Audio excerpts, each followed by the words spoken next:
అన్నీ ఉన్నా అల్లు నోట్లో శని అన్న చందంగా సాగుతుంది ఈ మహిళ అదృష్టం. పాపం గుట్టుచప్పుడు కాకుండా మొగుడిని వేసేసి తప్పించుకుందాం అనుకుంటే ఈ టెక్నాలజీ ఆ కొంప ముంచింది.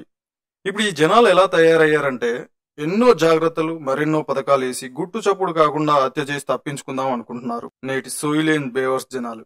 కానీ ఈ డిజిటల్ యుగంలో మన నీడే మనం చేసే లంగా దొంగ పనులను బట్టబయలు చేస్తుంది. చేసేదే రంకు. ఆ రంకుకు అడ్డం వస్తున్నాడని ఆ క్షణిక సుఖాల కోసం మొగుని పెళ్ళాం చంపడం, పెళ్ళాం మొగుని చంపడం నిత్య కృత్యమయ్యింది. అంతటితో ఆగిపోతున్నారా? నవమాసాలు మోసి కడుపారాకని కండ్లారా పెంచిన కన్న పిల్లలను ఈ రంకు కోసం కడతీరుస్తున్నారు. కన్న తండ్రి తనకు పుట్టిన పిల్లలను చంపాడంటే ఆడొక కసాయి తండ్రి అని 2 మాటలని ఉరి శిక్షో లేదా జీవిత ఖైదో వేస్తే దరిద్రం వదులుద్ది ఈ సమాజానికి. కానీ నవమాసాలు మోసిన తల్లులు కూడా క్షణిక సుఖాల కోసం పిల్లలను కడతీరుస్తున్నారు. ఇలాంటి ఘటనలు చూసినప్పుడు చిచ్చి ఈ పాపకార సమాజంలో మనమెందుకున్నాం రా అనిపిస్తుంది.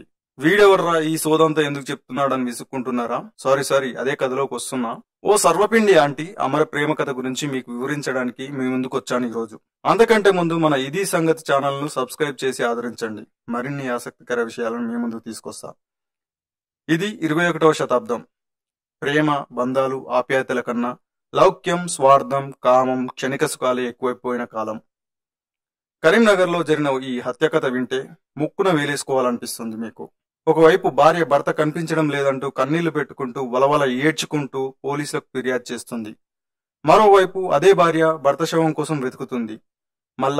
మళ్ళా భర్త ఎక్కడున్నాడో కూడా ఆమెనే ఇన్వెస్టిగేషన్ చేసి పోలీసులకు సమాచారం ఇస్తుంది. యూట్యూబ్ లో చూసి భర్తను చంపిన ఈ గనురాలు అపర మేధావి గురించి ఈ వీడియోలో మీరు తప్పక తెలుసుకోవాల్సిందే.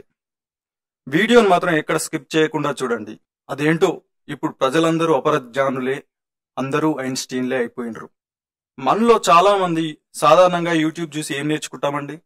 వంటలు చేయడము, డ్రైవింగ్ చేయడం లాంటివో, లేకపోతే ఇంకేమైనా చదువుకు సంబంధించినయో, టెక్నికల్ సంబంధించిన అంశాలు నేర్చుకుంటాం. కానీ ఈ కథలో నాయకురాలు రమణి గారి గురించి చెప్పాలంటే అబ్బబ్బబ్బా, నెవర్ బిఫోర్ ఎవర్ ఆఫ్టర్. ఆమె యూట్యూబ్ చూసి భర్తను ఎలా చంపాలి అని మాత్రం నేర్చుకున్నారు. వాహ్, ఎంత గొప్ప పనో కదా. దాంట్లో పిహెచ్డికి చేయాల్సినంత రీసెర్చ్ చేసి మొత్తానికి చెవుల్లో పురుగుల మందు పోస్తే చనిపోతాడు అని తెలుసుకున్నారట. ఎంత గొప్ప పరిశోధన, ఏమి ప్రజ్ఞా పాఠవాలు. ఈమె తెలివితేటలు చూస్తే బహుశా అమెరికా వాళ్ళు కూడా అసూయపడతారు. అంతెందుకు నోబెల్ ప్రైజ్ గ్రహీతలు కూడా కుళ్ళుకుంటారు కావచ్చు. ఆ యూట్యూబ్ లో సంపుడు వీడియోలు పెట్టిన తన్నాలని జనాలు తూర్పార పడుతున్నారంట. ఈ ముచ్చటిన జనాలు పార్టీ చేసుకుందామని పిలిచి మద్యం తాగించి మత్తు ఎక్కువైన తర్వాత చెవుల్లో గడ్డి మందు పోసి చంపాలని వాళ్ళ పరిశోధన ప్రకారం పన్నిన పన్నాగం. ఆ గడ్డి మందు తయారు చేసిన సైంటిస్ట్ కి తెలిస్తే ఉరేసుకొని వస్తాడు కావచ్చు. అప్పుల బాధలు తాళలేక నేను తయారు చేసింది తాగి ఆత్మహత్యలు చేసుకున్న రైతులు ఉన్నారు. గాని ఇలా దూలెక్కి రంగు మొగుంతో కలిసి కట్టుకున్న చెవుల్లో, ముక్కుల్లో, ఇంకేమైనా నవరంధ్రాల్లో ఆ మందు పోసి కడతీర్చిన అపర మేధావి గురించి కనీసం కలలో కూడా ఊహించి ఉండడు ఆ సైంటిస్టు. మరి ఇక అసలు ముచ్చటేందో చూద్దాం. ఇంకా మన ఛానల్ సబ్స్క్రైబ్ చేయకపోతే ఇప్పుడే చేయండి. మళ్ళీ గుర్తు చేస్తున్నాను, ఏమనుకోకండి. ఇక్కడ ఈ ఘటనకు సంబంధించిన కేసు కోర్టులో ఉన్నందున పూర్తి వివరాలను వెల్లడించడం లేదు మీకు. అందుకే కల్పిత పాత్రలతో పేర్లు మార్చి చెప్తున్నా. కాకపోతే ఈ ముచ్చటంతా పేపర్లలో వచ్చిందనుకోండి, కావాలంటే మీరు వెళ్ళి చదువుకోవచ్చు. ఇక తెలంగాణలోని అదొక మారుమూల ప్రాంతం. రమణి, గోపి ఇద్దరు భార్యాభర్తలు. గోపి ఒక స్కూల్లో అటెండర్ గా పనిచేస్తున్నారు. రమణి ఏమో సర్వపిండి చేసి అమ్ముతూ జీవనం సాగిస్తున్నారు. అయితే ఓ రోజు పోలీసుల దగ్గరికి వెళ్లి నా భర్త కనపడట్లేదు అని చెబుతుంది. ఏంటి ఈ అబద్ధాలు అని అనిపించవచ్చు మీకు. కానీ పెద్దలు వెనకటికి ఓ సామెత చెప్పిర్రు, సంసారి పిల్లం వచ్చిందే దేనికో దుఃఖం పెట్టింది అని. ఆ దేనికనేది మీకు కామెంట్ రూపంలో తెలిస్తే చేయండి, లేకపోతే సపుడుగా కూకోండి, నన్ను బదలాం చేయకండి. అన్నట్టు కన్నీళ్లు కూడా రాని అదేదో ఏడుపుతో నేల మీద పడిన కన్నీళ్లు, ఆమె కన్నీళ్ల వెనుక కపటత్వం, మోసం తప్ప ఇంకేం కనిపించదు. రమణి గోపిని పెళ్లి చేసుకుని 2 పిల్లలు కన్న తర్వాత కూడా ఆమె మనసులో ఏదో తెలియని విరహంతో కూడిన ప్రేమ ఉందనిపించింది. ఆ ప్రేమ తన భర్త పట్ల కాదు, తన ప్రియుడు అదే రంకుమోగుని పట్ల. అది ఎంతలా అంటే రంకుమోగుని కోసం భర్తను చంపేంతలా ఆమె ప్రేమ చిగురించింది. భర్త తాగుడికి బానిసై ఆమెను హింసిస్తున్నాడని రమణి పోలీసులకు చెప్పింది. మరి ఆమె చెవుల్లో పురుగుల మందు ఎందుకు పోసింది? ఒకవేళ నిజంగానే గోపి హింసిస్తున్నాడే అనుకోండి, పోలీసులకు ఫిర్యాదు చేయొచ్చు కదా. చట్టం ఉంది, న్యాయం ఉంది. కానీ ఆమెకు న్యాయం కాదు, కేవలం కామం కావాలి. అందుకే తన భర్తను చంపడానికి సిద్ధమైంది. ఇది నేను చెప్పిన మాట కాదు. పోలీసులు పట్టుకొని గట్టిగా వాళ్ళ స్టైల్లో అందుకున్నాక ఆమెనే చెప్పింది. అందుకే సర్వపిండి కోసం రోజు అక్కడికి వచ్చే నాగరాజు అనే బోకుగాంతోటి అక్రమ సంబంధం పెట్టుకుంది. మొగున్ దగ్గర లేని దాని దగ్గర ఏముందో మరి. ఆ బోగ్గాడు దీని సర్వపిండికి మరిగి దీనికి మరిగి ఏం ఆశ చూపించిండో ఏమో గాని కట్టుకున్న మొగుని చంపాలన్న పన్నాగం వేయడానికి ఈ యూట్యూబ్ లో చూడమని ఎవడు చెప్పిండో ఏమో ఈ మునాషన్ దానికి మింజంతో మొగుని తాగుడు పిలిపించి వాళ్ళతోనే చెవుల మందు పోయించి చంపిపించి ఏం తెలియని నంగనాచిలాగా పోలీసులకు దగ్గరికి పోయింది.